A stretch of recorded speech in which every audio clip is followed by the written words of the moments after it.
You know what one of the most underrated genres in all of anime is? Romance. Let's talk about it. What's good, YouTube man? It's your boy Just Rashad. As you can see with the title of the video, I really do feel like romance anime is like one of the most slept on genres in all of the anime industry among men. You know, now that I think about it, no one really puts like a romance anime like in their anime tier list, bro.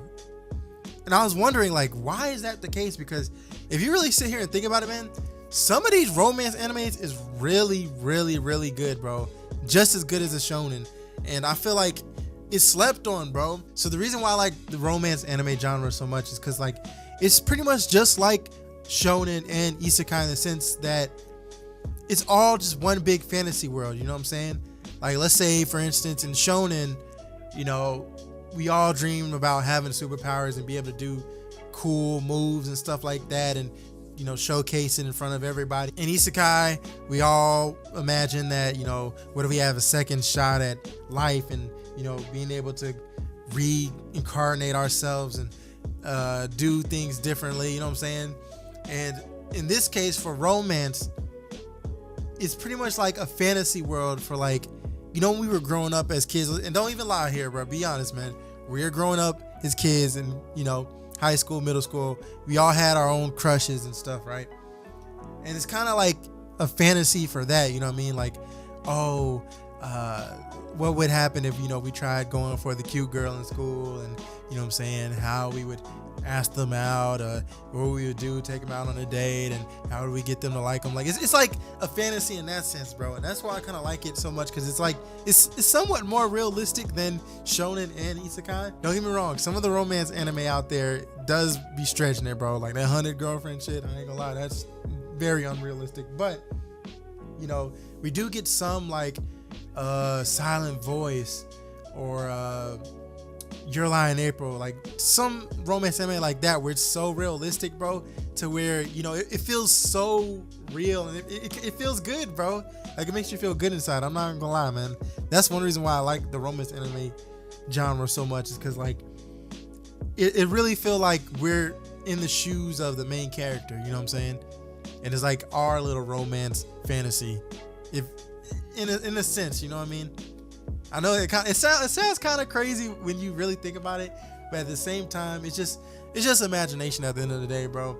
And I feel like with the romance genre, I'm just curious to see, you know what I'm saying, how the love or whatever blossoms and stuff like that, and the story arcs too, because some of them have really good stories. It's not just all about, you know, just romance. You know, they add little things, you know, like everyday life, like, you know, slice of life. I really do feel like a romance anime with the right story arc can be just as great as a top tier shonen, bro. I don't know why we don't really talk about it that much, as, you know, especially among men, because it's like, I guess you could say that romance in general, the anime genre, is mostly dedicated to, I guess, female audiences.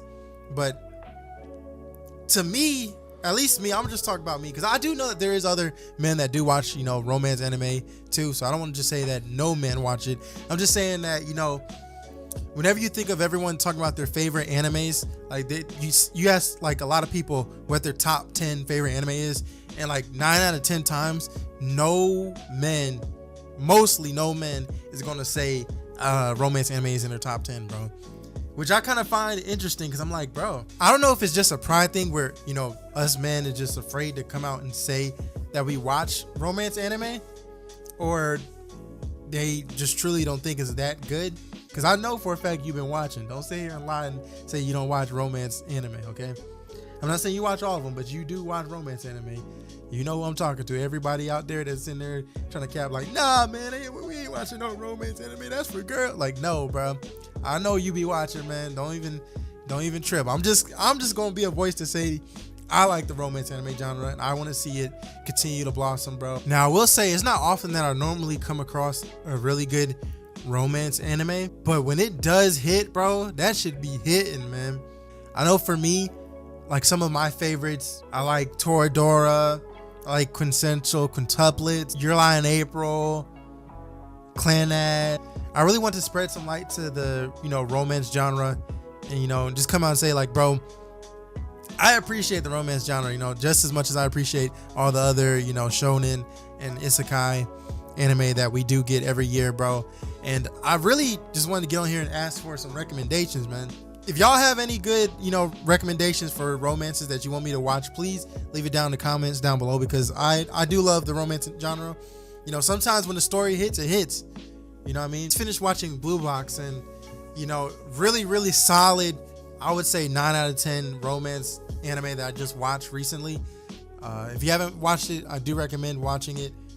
Although I didn't really agree too much with the ending of season 1, I still felt like it was honest and it was true to itself and it was fair, you know what I mean?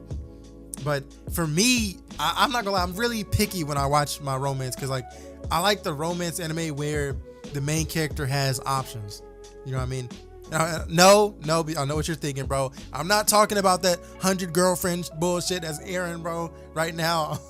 I'm talking about realistic options where it's not an easy, you know, thing to guess who's gonna hook up with who, you know what I mean? I like when the romance just, you know, just going through daily life and it just discovers that, oh, I might be interested in this person, I might be interested in that person or that person. Like, you know what I'm saying? I like a little bit of competition, bro. And I thought that I was gonna get that out of Rent a Girlfriend, but oh my gosh, don't even get me started with that, bro. I'll say this again in this video, Amir, you were right, bro. I'm gonna give you your props, because I don't want you to think that, oh, you know, I'm the only one that just has to be right all the time. No, bro, you got it. You Rent a Girlfriend was trash, but I don't know, man. I'm just looking for another romance genre to where, like I said, it's competition. And kind of similar to Blue Box, because Blue Box was really good because of that, bro. Where the main character was struggling to decide, well, who he should end up with. Like, I want something like that, bro. So if you guys know romance anime that is something I might be interested, please leave it down in the comment section down below, man. But I just thought I'd get on here and talk about why I feel like the romance anime genre is slept on. I do feel like more people need to watch it, especially among men, because it is good, bro. Sometimes it's better than the shonen, if I'm being real, bro. Because if you think about it, a lot of this shonen lately has been copy and paste, just like isekai. You know, everyone like the clown isekai doing the same stuff, but shonen kind of doing the same thing too, bro. But at least with the romance genre, most of it is pretty much unique for the most part. But I did want to show some light to the romance anime genre, and yeah, that's really all I gotta say, man. Thank you guys for watching the video, and I'm gonna see y'all in the next one. Peace.